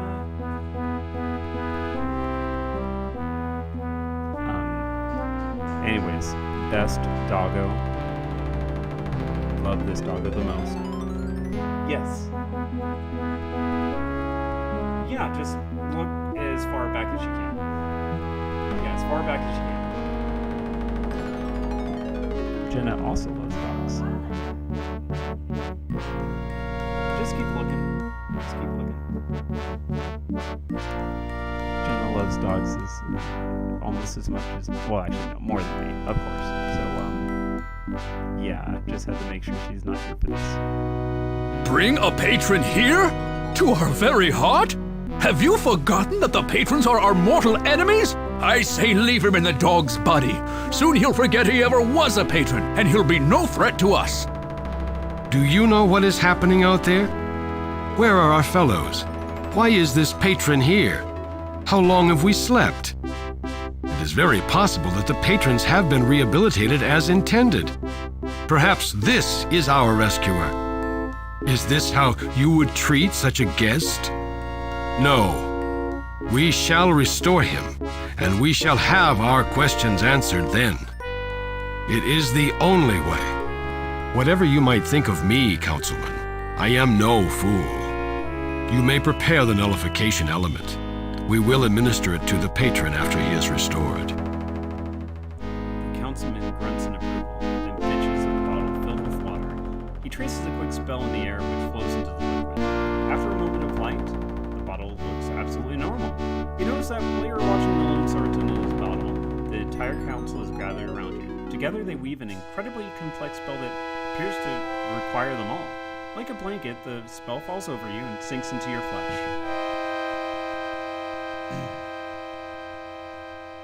Just have to make sure Gemma's not here for this. The dog's body reacts violently to the Sartan magic. Limbs stretch, tendons pop, your bones start to expand and twist. You let loose yowls of pain one after another, but notice that each one sounds a little more like a human scream rather than the last. Finally, you lay on the ground, panting and hurting, but in what seems to be your old, comfortable body. You feel hands draw you up and clothe you in the garments that remain from the dragon's attack. Then someone pours cool, clear water down your throat. You accept it eagerly. We love you, Doggo. That's Doggo. I won't forget you. Can I get another? Okay, that's fine. What have you done to me, Sartan? You've taken my magic away! Yeah, you drink all the water offered and soon notice a tingling sensation. Somehow the water has removed your ability to cast spells. You're as helpless as a newborn against these Sartan. Calm, my friend. What we have done is temporary, and for your protection as much as ours. You have imbibed some nullified water. This eliminates all of your magical possibilities. While you cannot bring any possibilities into this reality, neither can any be placed upon you. This means that although you cannot cast any spells, you are invulnerable to others' magic as well. You have been nullified. It will continue for only as long as we need to question you. Okay, that's pretty handy. Now let us begin. Who are you? Why are you here? How did you get into the city?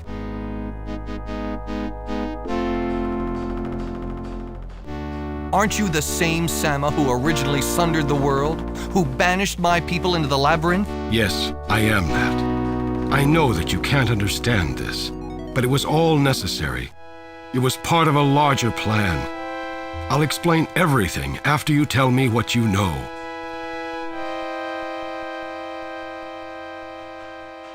I've seen your plan in action. You couldn't have done more damage to more lives if you tried. I'm starting to get that impression, although I am loath to believe it. If you would tell me your story, I would understand much better. Why should I trust you? I'm not sure why you shouldn't. I don't even know if we should be enemies. I'm relying on you to tell me this. I'll make you this promise. If you are honest and forthright with me, I will respond to you in kind. I'll answer any questions you have.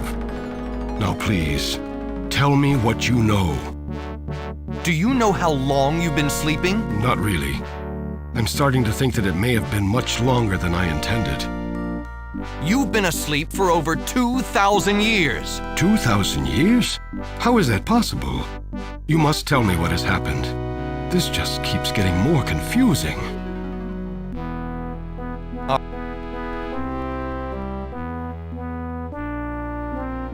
You want the truth? Ow! I bet you can actually handle the truth. You are much more wise and experienced. Sorry. You launch into a tirade, personally blaming Sama for leaving the labyrinth masterless, turning it into a slaughterhouse that thirsted for your people's death. You recount the thousands of years of struggle and bloodshed, which even now plagues your race. You describe your Lord's unprecedented escape and tell how he selflessly and safely led others, including yourself, out for the labyrinth. You state that his thirst for revenge against the Sartan is unequaled. If you kill me, others will follow. Even now, our army outnumbers that of the surviving Sartan. I've seen your forces. I know where they are, and I know that my lord will destroy them effortlessly. You can't win. You continue by recounting your experiences and describing the state of the Sartan on each of the worlds. Sartan cries openly at the description of the dead Sartan in their crystal resting places on Arianas. He seems generally confused by the antics of Zipnab on Prion. He recoils on learning of the practice of necromancy in Abarak, and he listens closely to your account of your battle with Sangdrax and of your escape. I have much to say about what you have told me. Your people, you have been wronged. I wish I could change what has happened, but I cannot. It seems that we took on far too much. We thought we were gods, that we were infallible. We weren't. And both of our races have paid the price. Don't forget there are Mensch as well. Like, there's more than just us. Just FYI. However insane you think it might have been, there was a purpose to the plan. We tried to create worlds in which the Mensch would thrive once they were united and the realms were interconnected. What your lord seeks to do is collect all of the seal pieces to reform the original world. He doesn't understand what this means. His efforts will result in the death of many of the Mensch left alive in the new realms. And what's the difference between interconnection and reformation? Perhaps he does understand.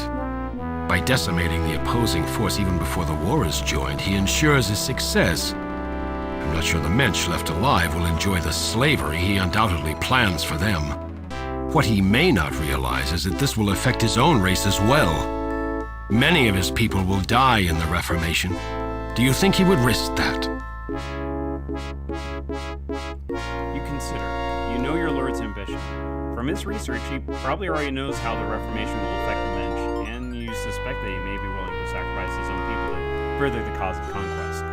You understand that he views you individually as expendable, but just how far does his view of expendability extend?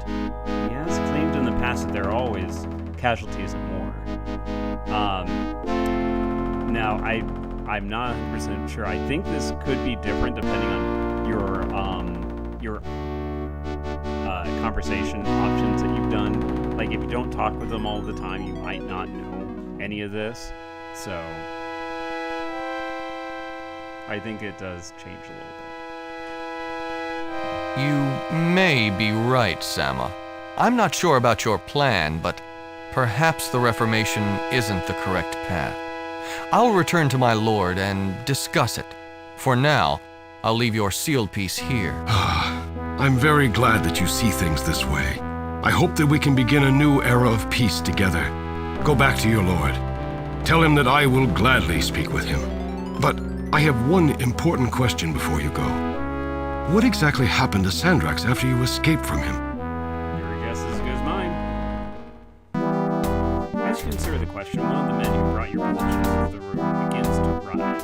He tears off his robes and metamorphosizes into the gigantic shape of Sangdrax. The sergeant dive for safety behind the benches. Only Sam and yourself remain standing in the open. Sangdrax ignores the assembly, glides over to the seal piece upon the wall and grabs it between two talons. Thank you, patron, for painting such a vivid picture of all of the worlds, including your own. That lovely place called the Labyrinth. Definitely a realm after my own heart. You see, I feed on fear and chaos, and I can't see a better way to produce such things than by allowing your lord to proceed with his plan. However, since you appear to have lost your nerve, I'll have to take your place. Your lord trusts you, does he not? Especially when you are doing what he wants. I shall take your ship, go to the Nexus, and deliver this seal piece to him. I'm guessing that it will complete his collection. Then I shall lead him to the Vortex where he can perform the rite of reformation. I'm so sorry you decided to turn against your lord. I'm sure that he doesn't view traitors in a very good light. I do hope you won't die in the ensuing chaos, all of you. I'd love to meet you again. We have much to discuss. and an eternity of pain during which we can discuss it. He strolls out of the building before you can say a word. Only after the dragon is left do the councilmen emerge. Sama unclenches his jaw and forces himself to stop shaking. Can't you stop Sangdrax? No, I'm afraid not. His magic is too powerful for us to oppose. When we first arrived here, we built this city and placed the Mensch inside the other sea moons. Stone-enclosed islands much like this one. Shortly thereafter, Sangdrax appeared. We don't know where he came from. Unprovoked, he launched an attack against us. He never destroyed us all, just killed a few people. But it was enough to keep us scared and confused. We never had a chance to defeat him. He commands some form of magic that is foreign to us, more powerful than the rune-based magic that we use. We erected the ward around the city as a last-ditch effort against him. Evidently, it worked. The ward was designed to keep out all foreign magic. Since he consisted almost entirely of pure magic, he could not enter. We decided to enter our sleep capsules. We expected that when the others had learned that we were in danger, they would gather here to help us defeat Sangdrax. We keyed our awakening to occur when the ward had fallen, assuming that it would happen only when the other Sartan had arrived. We never dreamed that thousands of years would pass before the ward fell. Now that it has, Sangdrax is loose. Not only is he a threat to us, but with your ship, he has access to all of the worlds. And if he succeeds in causing the Reformation, we'll all probably die in the process anyway. You know, Zifnab gave me a stone to use against some ultimate evil. Do you think this might prove effective against Sangdrax? I don't know. Tell me about it. It sounds like this might be some other kind of magic. Perhaps made from the same source that created Sangdrax himself. It may be that Sangdrax is vulnerable to it. Where is it? I didn't see it along with your possessions. Sangdrax got hold of the stone and tossed it into a pile of rocks which look exactly like it. I don't have a clue which one it is. I'm afraid I can't help you there. I never saw the stone to begin with, so I wouldn't be any help in finding it now, lost among similar rocks. I do hope you're able to get it back, though. Judging from the way Sangdrax reacted to it, it sounds as if that stone is our only hope to defeat the dragon. Yeah, I guess we'll probably just have to pick up all the rocks, just jam them as many as we can into the pockets, and hope that one of them is the one. Why wasn't I affected by the dragon's aura of fear? It sure had me in its grasp last time I encountered it. That's because you had been nullified. Remember, nullifying water eliminates your vulnerability to magic, as well as your ability to cast spells. Sangdrax's aura of fear didn't affect you because no magic could affect you. If that's so, why didn't you all tank up with the water and go after him? His magic wouldn't do a thing against you. This is true, although we would be helpless as well as invulnerable. While the water was in effect, we would not be able to use our magic against Sangdrax. We could only confront him physically. He can choose any form. In a purely physical battle, he would destroy us hands down. Then we need to get you all shears. How did Sangdrax take my form? That's one of his powers. He can assume the form of anyone or anything he desires. The talent renders him insidious as well as invincible. Where is Sangdrax leading, my lord? The Vortex? Yes. The Vortex is the one place that the Reformation ritual can be enacted. It is where we originally sundered the world. It's also the only place where the interconnection can begin. Where is the Vortex? The only place from which the Vortex can be entered is in the Labyrinth. We reasoned that this would be the safest place to hide the portal. It may be that your lord will balk at traveling the length of the Labyrinth again the wrong way, but Sangdrax can be very persuasive. He will convince him, one way or another. What exactly is the interconnection? We designed the realms to work together. Each had specific functions to perform in the overall plan. The interconnection was to tie all of the worlds together. Abarak would produce raw materials. Arianas would take those materials and refine them to produce manufactured goods. Prion would supply power to the other worlds, Chalestra was to provide a place for most of the people to live and purify some of the toxins from the other worlds, notably Abarak. The realms were never designed to survive on their own for an extended time, and yet that's exactly what they've had to do. It's not too late, though. From what you've told me, Abarak is dying. The interconnection is the only thing that can save it. It's the only alternative to Reformation. How do you start the interconnection? Much like the Reformation, it requires all 5 of the seal pieces. In the center of the vortex is a floating island. It has 4 spires. Each spire represents an element: air, fire, stone, and water. The seal pieces must be placed upon each corresponding spire. Then the spell itself must be ignited. This is done by placing the focus over the correct rune and inserting the Nexus seal piece into it. Spires? Focus? What are you talking about? Well, you did ask. The floor of the island is laid out with many interconnecting runes. Each rune can be used to ignite a distinct spell. Depending on the rune you choose, the function of the spell will be different. The Reformation requires that the spell be ignited from one particular rune, the interconnection, another. The focus is a hexagonal frame that floats over the island's floor. You can move it over the rune of your choice. When you place the Nexus seal piece inside of it, the focus automatically ignites the rune under it, which casts the spell. Which is the starting rune for the interconnection spell? It would be too difficult to describe. Though I will tell you that we left the focus over that rune. We intended to return and ignite the interconnection spell someday. Let's back up a step. Certainly. Do you have another ship that I can use to pursue him? Yes, certainly. In fact, as we've been speaking, I've had another ship placed in the same port where you landed. You're welcome to it. There is, however, one problem. We seem to be a little short on steering stones. It takes quite a while to magically prepare a stone sphere to accept the naming runes that guide a ship through the Death Gate. The only such stone we have is the ceremonial globe in this very chamber, and you can't use that. Don't you think saving the worlds is worth sacrificing your precious ceremonial globe? Not at all. You see, the globe was placed in this room before the building's construction was complete. It's too large to fit through any of the exits. It's also far too heavy to move any distance by hand. You're welcome to it if you can find a way to transport it. But then, it doesn't have any of the naming runes on it anyway. I don't think that the globe is the solution to this problem. I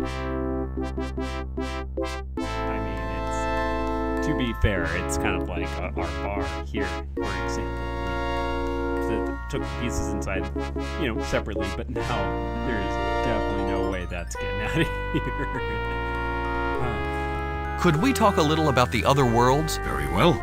What would you like to know? Do you know who Zifnab is? I know of no Zifnab, but I doubt that is his true name. He sounds like a valuable ally if he knows as much as you say and has access to magic outside of our mastery. Why'd you react so strongly when I told you about necromancy? Necromancy was banned for many reasons soon after it was discovered. The most important reason being that when someone dead is raised, someone else will die untimely. This maintains the balance. By relying on necromancy, the people of Abarak have doomed our race. The magic doesn't recognize the boundaries of the realms. It killed Sartan as far away as Arianas and Prion. It wiped out thousands. Why is everyone here alive and well? It's actually ironic.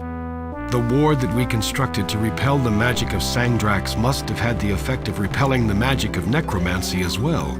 It kept us alive against 2 dangers. But now, we only have hundreds of people left, where once we had tens of thousands. We shall try to reconstruct our lives, to help our brethren on Abarak, if there is a world left to live on. Let's go back a step. Certainly. I don't have time for talk. Now's the time for action. Very well. If I can be of any further assistance, do not hesitate to ask. All right, now that we've spent the past 30 minutes for talking, now is not the time for talk. It is action time. You notice that sometime during your conversation with Sama, the nullification spell wore off. You now have command of your magic back again.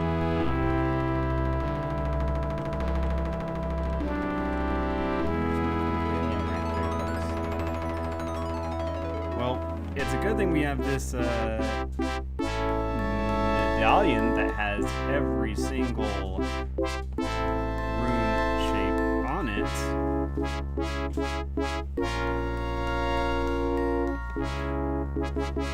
And bada boom, you transfer the pendant onto the stone globe.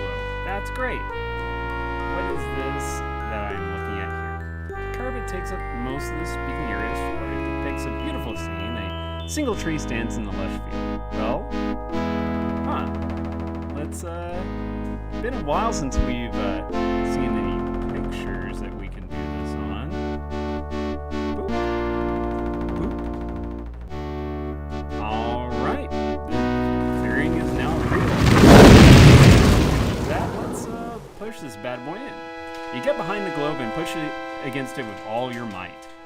The stone sphere creaks and rolls off its stand, bounces down the steps, and ends up on the carpet. Only it doesn't stop there. Since the carpet is now a portal into the otherwhere, the globe falls into it. You see it continue to roll until it hits the tree in the scene. And with that, we're gonna just take that up. Councilman, ignore me, that's fine. Well, I have a job to do, and I am off. Now you've removed the ward, you see the city beyond is wondrous. Its splendor even dwarfs that of the citadel. Now that Singdrax is left, the stone is no longer reacting to his magic by glowing. It looks like every other rock on the pile. Finding it is going to be an impossible chore. Good thing my middle name is doing the impossible. Alright. Oh, is that our ship? Oh, Samus ship. Okay, that's fine. Well, let's go ahead and hang that up. Let's enter it.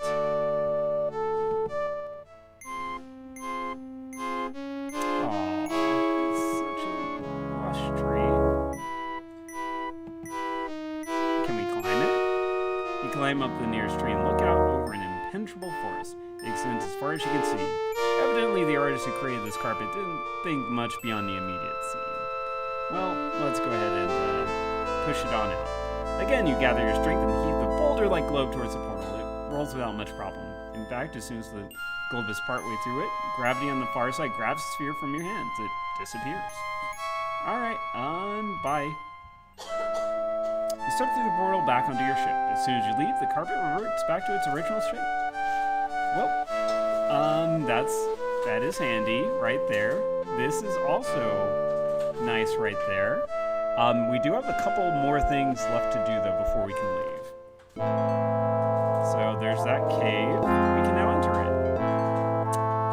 But it's forcing us back. It is an empty glass bottle. Let's put some water in it. Let's use that magic spell we saw.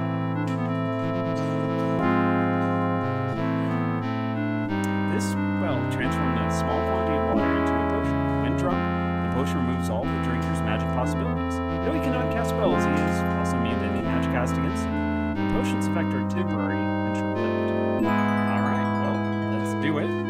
To it. The spell surrounds the bottle of water.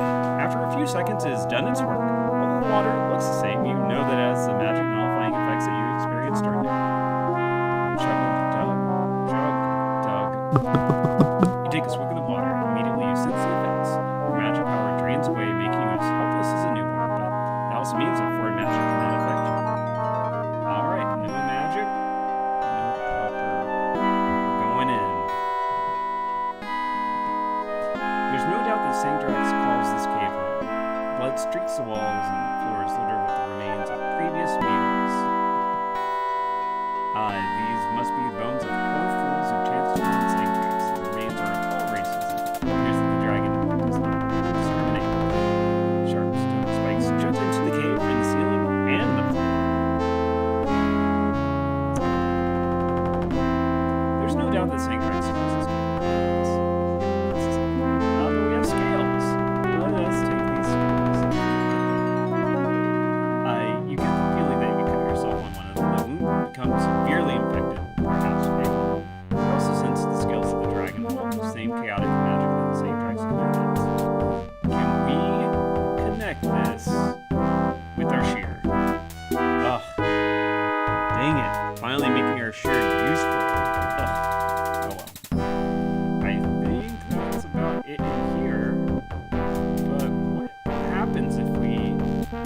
Let's stay here.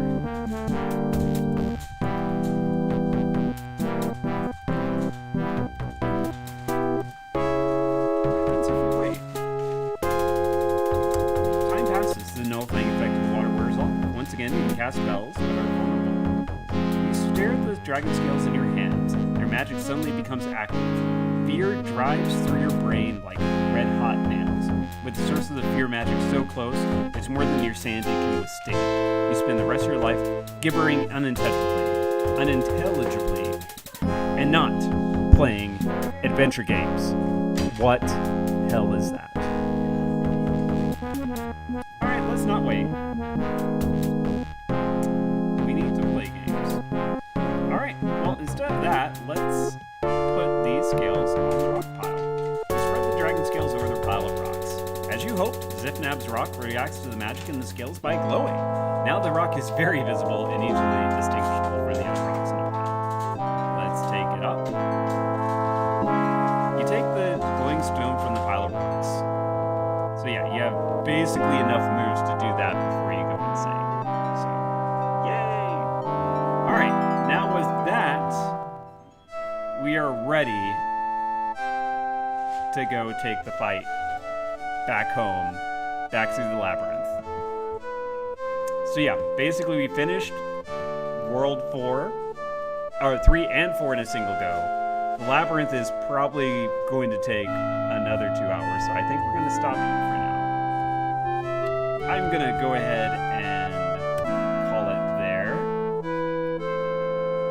And actually, let's go ahead. We'll go through the next so we don't have to do that scene. Okay. Actually, wait a second. Let me just make sure there's nothing weird before we gotta go into the labyrinth. Can we finally take this book? Finally. Jeez. Okay. Let's... Oh. Well. Yeah, that's gonna be some lot of items. So let's back up again.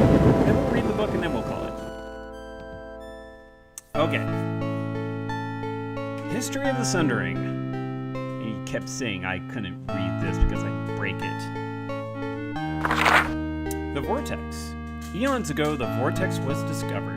It was a place outside reality as we know it. In fact, it appeared to be a reality unto itself. It was a place of great power. Researchers theorize that it might be the actual source of magic. It remains a place of mystery. As much as is known about it, much more escapes us. It was the perfect place to actualize the plan. In order to defeat the enemy and create the new worlds that Sama visualized, we had to sunder the world into 5 realms: air, fire, stone, water, and the labyrinth. 4 to give the dimension, 1 to imprison the patrons. Not only would we be removed from the earth while this happened, we'd be able to draw upon the perfect magic of the vortex to make it happen.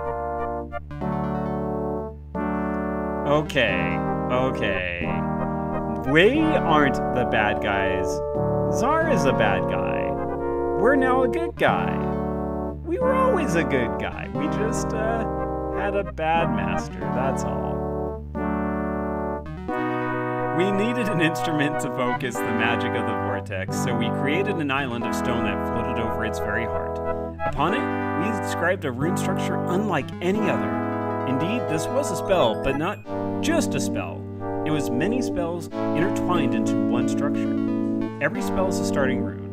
When a wizard traces a spell, the magic flows from the starting rune into the other runes. Upon completion, the spell is defined and it is cast. This rune structure is different. It combines many different possible starting runes.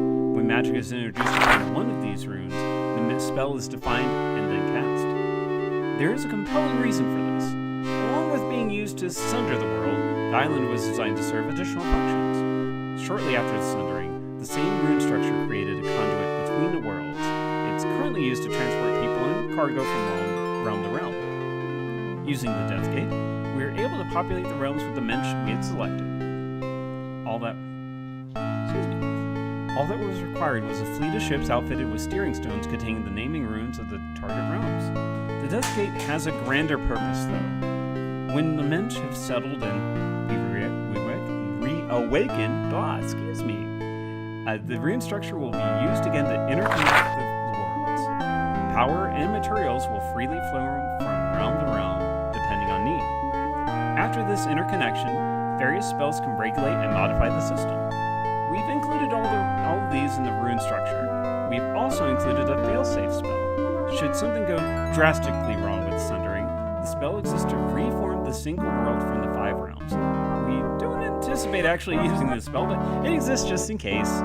The island. The activation of a spell from the island's rune structure is relatively simple, but the execution of the spell must be exact. The islands be key to work only in the presence of the world seal, or in the current case, all 5 of the pieces. The island is home to 4 spires which encircle this rune structure, one to represent each of the elements. To awaken the island's magic, each sealed piece must be placed upon its respective column. The procedure has an interesting side effect. Whenever a sealed piece is placed into its counterpart column, it generates an elemental storm, Everything on the island will be bathed in that element. Tornado, force winds, a firestorm. Or tornado force winds, a firestorm.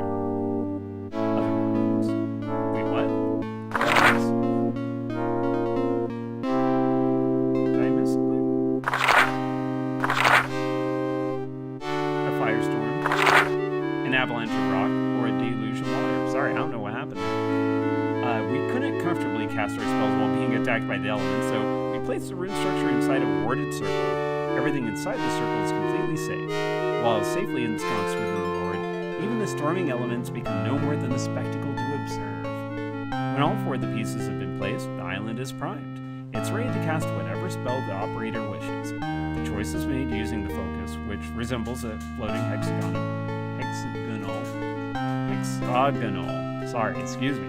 frame. It must be placed over the desired starting rune, after which the remaining seal piece, that of the nexus, is set inside the focus. This will ignite, and I keep pressing the wrong thing, and cast the selected spell. And the spells. 6 men were dedicated to creating and intermingling the spells carried by the island. They are Sama, Dimitri, Ursif, Lornoy, Tyler, and Wayleth. Indisputably 6 of the greatest contemporary Sartan magicians. Each was tasked with producing a single spell, and we'll discuss each individually. Alright. Oh gosh, well okay. That's unfortunate. Naturally, Sama directed the starting blah. Dimitri interests ran quite the his colleagues, the blah. Orsif was involved in much of the mechanics of the plan. He, closest advisor to Sama, before the sundering, the blah. Lornoy, despite obvious tensions between Lornoy and Sama, perhaps due to different plans, Tyler, despite being the youngest of the 6, was perhaps the most inventive. Not only but Wayleth was the only member of the team who was not a member of the council. This is kind of like what he told us, anyways, Czar. Well, that's what we're working with. They did some spells that we do not know anything about. Wonderful. I think with that now, we'll bring this to an end as we prepare to go back to where this all began, in the labyrinth. Alright, now this is last stop. There we go. Alrighty. So that's that for now. Next stream should be the last for Deathgate. While I'm here though, or I guess, sorry, I got distracted. Let me know if there's any other games that you are kind of wanting to see. Either of this nature, or maybe we can get more people together to do, maybe I'll do a couple of Jackbox streams. Actually, you know what? After this is done, I'll do a couple of Jackbox streams for the rest of the week. Being Wednesday and Thursday. So tomorrow, starting at 7, we'll finish this. Guild of Dungeoneering, I haven't played that in forever. Oh my gosh. Yeah, it was actually I don't have it on here. It's on my other computer, this one. But yeah, that one, I'll take a look at that. I do think I'll still do at least a couple of Jackbox games to close out this week, though. Oh God. Yeah. I'll take a look at that one again too. It's been way long for me. Yeah, Guild of Dungeoneering I did maybe 30 minutes of. I got really excited about it and I got distracted by another game. I do like the voice actor. I actually bought the soundtrack for it. It's pretty interesting. But yeah, so tomorrow we'll finish up Deathgate, probably. There are some puzzles that I remember being a little confounded by back when.